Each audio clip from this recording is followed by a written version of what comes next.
This is Shane.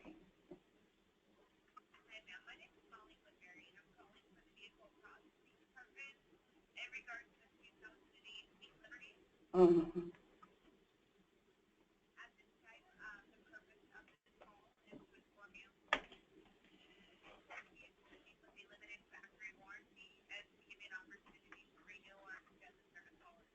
Okay, I'll give you a ring back. I'm in the middle of something.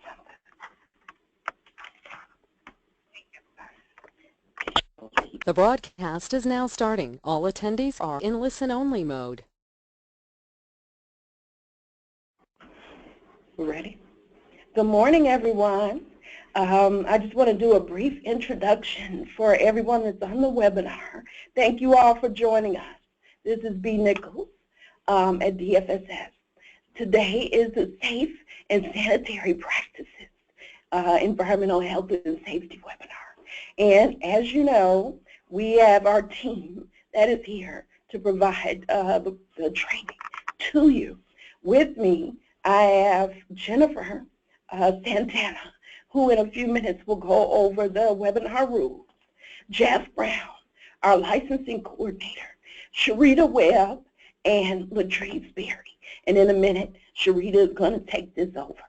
But first, I want Jennifer to talk about the webinar rules. Good morning, everyone. Welcome back.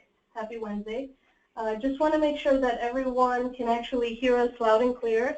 So if you can, on the right-hand side, just go ahead and type yes in the questions panel. And also keep in mind while you're doing that, if you will be speaking with us directly throughout this webinar, it is very important that you guys try to use the telephone to communicate through us, okay? You can do it through your computer screen, but there would be a lot of static, so it's preferred that you use the telephone, okay? So make sure you're logged in through the phone. Also, you can raise your hand at any time on the right-hand side, so if you don't want to type the question, you can also raise your hand at any point and let us know that you wish to speak, okay? Thank you. Thanks, Jen. Go ahead. Good morning. This is Sharita Webb, Coordinator of Special Projects for Health and SCP. I have the pleasure of introducing Leslie Hampton, who's going to do some diapering, toilet and hand washing procedures for us. Leslie Hampton is the health coordinator for the YMCA of Chicago. So we have a PowerPoint for Leslie, so we'll bring that right up. Leslie, can you hear us? Yes, I can. How are you? Good morning. Good morning, Les. Good morning. Yes. Okay, good. Okay, good. I can see it. Okay. Okay, well, good morning, everyone. Is it okay for me to get started? Yes. Yes. Okay. So I'm going to be doing just a brief overview of hand washing. As we know, hand washing is a very, very important component of what we do every day. Number one, it instills good habits in children, and it also keeps down the diseases in our classroom. As we all know, 130422 talks about child health and safety. And we're supposed to have health and emergency procedures that are supposed to be used in operation as it relates to health and safety at our program. At a minimum, these policies must include staff, volunteers, and children that they must wash their hands with soap and running water at least at the following times: after diapering, toilet use, before food preparation, handling, consumption, or any other food-related activities. And whenever hands are contaminated with blood or any other bodily fluids, and after handling pets or any other animals. Next slide, please. They must also wash their hands before and after giving medications, treating wounds in contact with blood, and after assisting children with toilet use. But the thing is that we all know is that this is just the bare minimum of what we do as far as hand washing is concerned. We must always make sure that not only are we washing our hands, but the children are also washing their hands, and that staff and volunteers are washing their hands as well. Next slide, please. The Head Start and Early Head Start goal is to instill in children, staff, and parents and volunteers the working and classroom knowledge about how to teach and model excellent preventative hygiene practices. And I think the modeling is the most important part of this. What this means is that staff is supposed to be working with children as far as proper hand washing.